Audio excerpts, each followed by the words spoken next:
Estudo de O Livro dos Espíritos, Introdução, Parte 2. Introdução doutrinária. Dando sequência à pedagogia da clareza iniciada na parte 1, neste trecho da introdução Kardec fixa o que a doutrina espírita entende por alma e, ao mesmo tempo, educa o leitor para uma disciplina de linguagem sem a qual não há moral sólida. Ele parte de um fato simples. A palavra alma é usada para designar coisas muito diferentes entre si, e, no entanto, é um dos fechos de abóbada de qualquer doutrina moral. Se o termo é confuso, o edifício inteiro da responsabilidade, da lei de causa e efeito e da vida futura fica comprometido. Kardec distingue três ideias. A alma como simples princípio de vida orgânica, que se apaga com o corpo, é o materialismo. A alma como centelha de uma alma universal que se dissolve no todo, é uma forma de panteísmo. A alma como ser moral distinto, que conserva a individualidade após a morte, é a tese espiritualista. Ao tratar o problema primeiro como questão de linguagem, ele prepara o terreno para a tríade clássica que a codificação retomará muitas vezes. Deus, Espírito e matéria como elementos universais. A alma como espírito encarnado. O princípio vital como algo diverso da inteligência. A espécie humana como portadora de um senso moral próprio. A doutrina espírita repousa exatamente na afirmação de que, em nós, existe um ser independente da matéria, sobrevivente ao corpo, que se constrói ao longo dos tempos, acumulando experiências, faculdades e valores. Definir a alma com clareza é, portanto, definir o sujeito real da lei moral, aquele que responde pelos atos de hoje e colherá, amanhã, as consequências em si mesmo. O trecho funciona como portal conceitual. Quem o atravessa passa a pensar a existência sob o ponto de vista do espírito imortal, em vez de oscilar, sem perceber, entre materialismo, panteísmo e espiritualismo.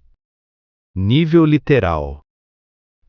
Kardec começa constatando que a palavra alma, usada em todas as doutrinas morais, é fonte de muitas controvérsias justamente por não ter acepção determinada. Ele observa que uma língua perfeita, na qual cada ideia tivesse um termo próprio, evitaria grande parte das discussões. Como não dispomos dessa língua ideal, somos obrigados a fazer um esforço consciente de precisão. Em seguida, descreve três grandes opiniões correntes. Para alguns pensadores, a alma é apenas o princípio da vida material orgânica. Não tem existência própria, nasce e morre com o corpo, como o som que desaparece quando o instrumento se quebra. Nesse caso, o que se chama alma é efeito da organização material, não causa. Trata-se de materialismo puro, ainda que se mantenha o vocábulo tradicional. Outros admitem que exista algo mais do que matéria, mas o concebem como o princípio de inteligência universal.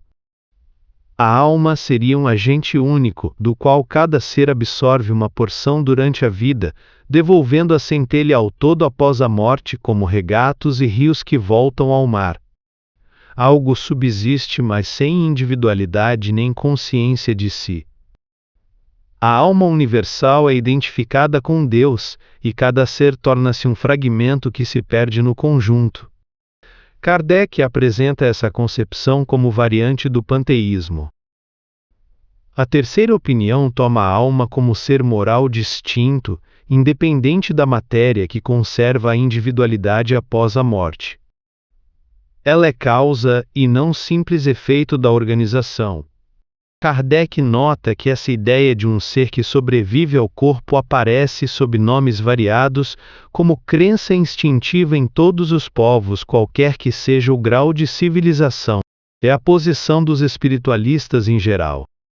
Depois de expor essas concepções, ele desloca o foco para o plano da linguagem. As três ideias são diferentes e, no entanto, exprimidas pelo mesmo termo. Cada escola define alma de acordo com a ideia que adota, e assim todos podem ter razão do próprio ponto de vista. O problema está em a língua dispor de uma só palavra para exprimir três realidades. Daí controvérsias que nascem mais de equívocos verbais do que de verdadeira discordância sobre os fatos. Para reduzir a confusão, Kardec propõe uma convenção. Julga mais lógico tomar a palavra alma na sua acepção mais comum e a partir dela fixa o uso espírita. Chama alma ao ser imaterial e individual que reside em nós, e sobrevive ao corpo, isto é, ao espírito encarnado. Mesmo que esse ser fosse apenas hipótese, seria preciso um termo para designá-lo? Como não existe na língua um vocábulo à parte para as outras duas ideias, ele introduz a expressão princípio vital para referir-se ao princípio da vida material e orgânica, qualquer que seja a fonte onde tem origem. Esse princípio é comum a todos os seres vivos, desde as plantas até o homem, e é distinto da faculdade de pensar. Alguns o veem como propriedade da matéria, manifestando-se em certas condições.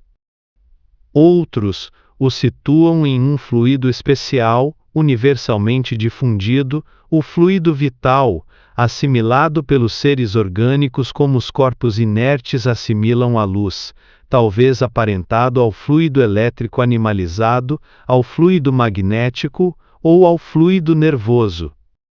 Kardec sublinha alguns fatos de observação.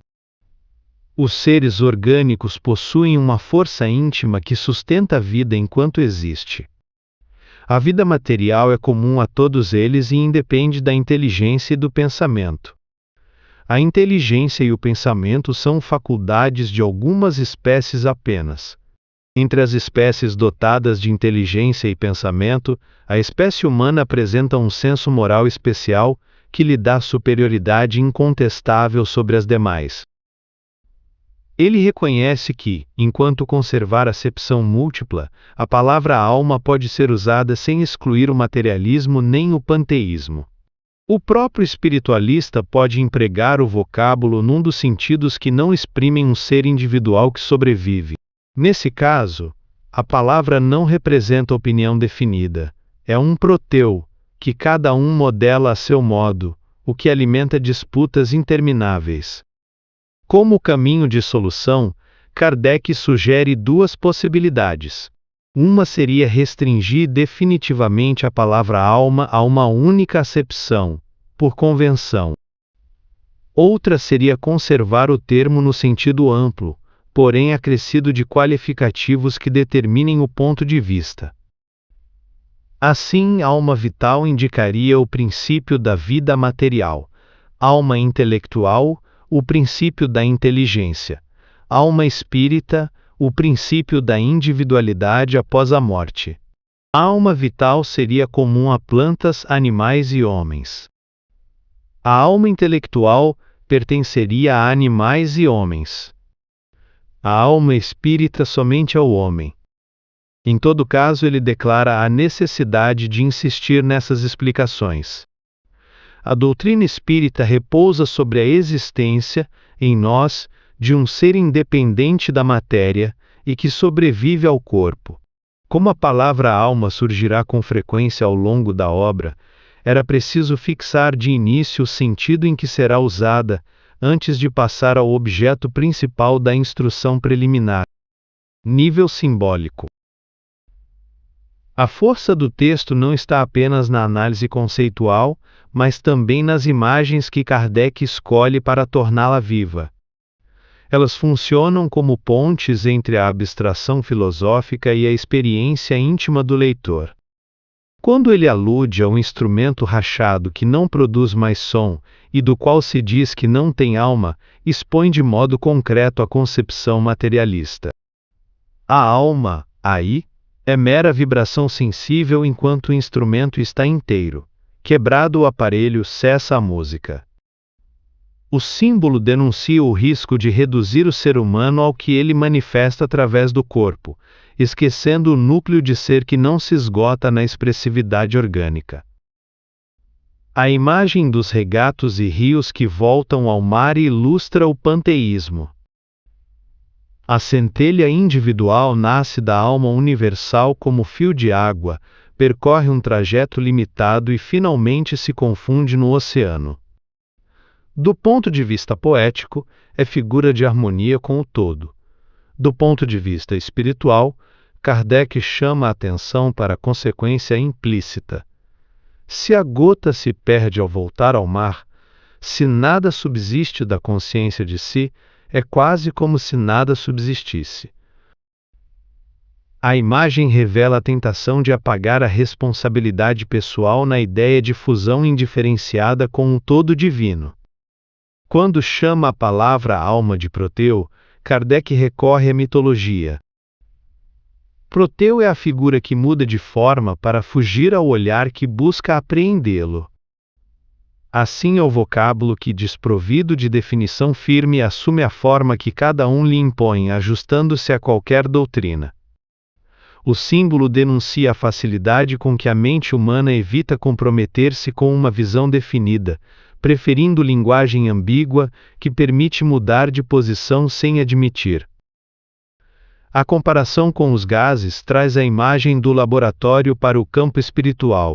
Gás é termo genérico. Para ser preciso, é preciso dizer hidrogênio, oxigênio, azoto. Kardec sugere que a alma funcione como esse termo geral, desdobrado em alma vital, alma intelectual, alma espírita, conforme as funções. A imagem reforça a ideia de uma espécie de pequena tabela de elementos da vida psíquica, em que cada componente tem lugar próprio, embora todos participem de uma mesma realidade mais ampla. O fecho de abóbada mencionado no início é imagem de arquitetura. A concepção de alma, colocada como pedra central do arco moral, sustenta toda a construção doutrinária. Se essa pedra for substituída por um conceito materialista, o arco desaba na negação da sobrevivência e da responsabilidade futura. Se for substituída por um panteísmo que dissolve a pessoa, o arco cede por falta de sujeito moral.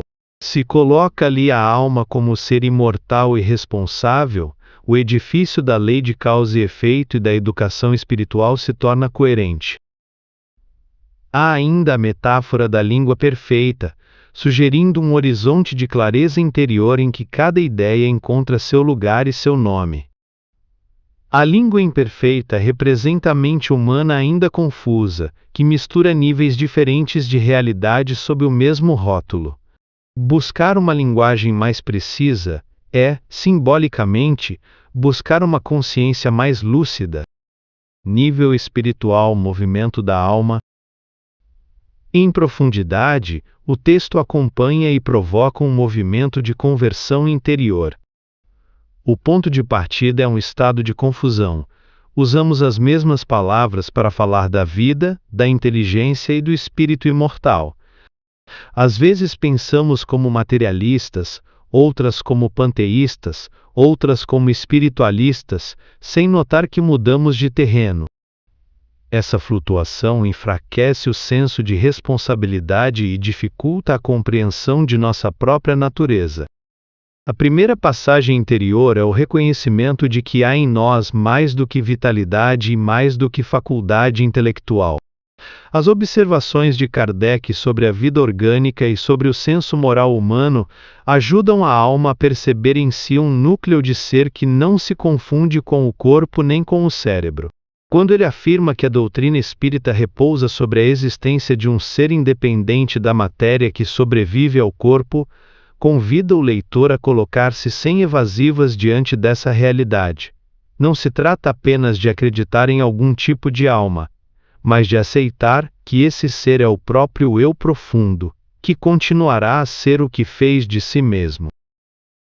À luz das obras complementares, a alma, ou espírito, é apresentada como o princípio inteligente do universo, indestrutível, que não se faz de uma vez, mas se constrói através dos tempos. Isso dá ao texto kardeciano um alcance maior. Se a alma se faz e se enriquece de século em século, então as escolhas de hoje entram na economia de uma história longa, que não pode ser apagada pela morte nem dissolvida numa massa indistinta. A lei de causa e efeito ganha densidade íntima. Não se trata apenas de receber recompensas ou castigos externos. Cada ato, pensamento e sentimento concorre para a edificação ou deformação do próprio ser espiritual. O trecho também orienta o entendimento das leis de progresso e solidariedade. Ao distinguir princípio vital, inteligência e senso moral, Kardec desenha uma escala. O princípio vital aparece desde as formas inferiores. A inteligência floresce em muitas espécies. O senso moral específico surge na humanidade. No horizonte da codificação, essa marcha se prolonga. O princípio inteligente evolui para espírito, o espírito, encarnado ou desencarnado, prossegue em expansão de consciência. Esse quadro reforça em nós a certeza de que estamos em caminho, e não prontos, e que o aperfeiçoamento moral é exigência intrínseca da função que ocupamos na criação. Por fim, o movimento interior proposto é de fidelidade à própria identidade espiritual. Entre o nada materialista e a dissolução panteísta, a doutrina espírita afirma uma personalidade que não é absoluto isolado, mas também não é centelha que se perde. Somos seres em comunhão com Deus e com o universo, mas responsáveis pela obra íntima que realizamos. O texto convida a alma a não buscar na negação da individualidade uma fuga à responsabilidade e a assumir, com serenidade, a tarefa de fazer-se melhor, utilizando com sabedoria o corpo, a inteligência e as oportunidades da vida presente. Nível vivencial consciencial. Aplicação pessoal. No plano da vida diária, esse trecho pede mudanças concretas na forma como nos percebemos, nos expressamos e nos relacionamos. Uma primeira aplicação está na linguagem interior que usamos sobre nós mesmos. Quando alguém diz que a sua alma não presta ou que a sua alma está morta, mistura estados emocionais transitórios com a essência espiritual. À luz deste texto, sou convidado a separar o desgaste do instrumento físico ou o cansaço psíquico daquilo que sou em verdade. O corpo pode estar doente, a mente exausta, mas a alma, enquanto espírito, permanece como núcleo vivo em processo de aperfeiçoamento.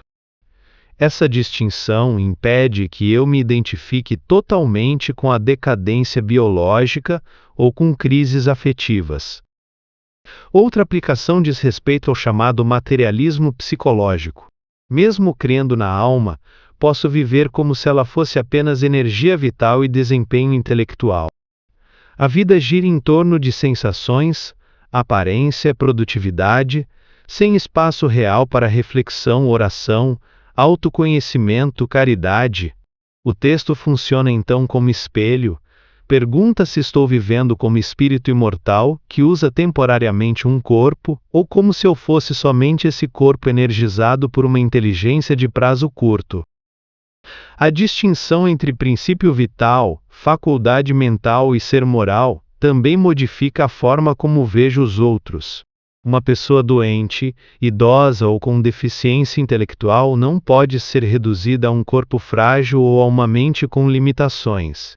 Se aceito a definição de alma como ser imaterial individual, sou chamado a enxergar, por detrás das condições orgânicas, o espírito em crescimento que ali se encontra.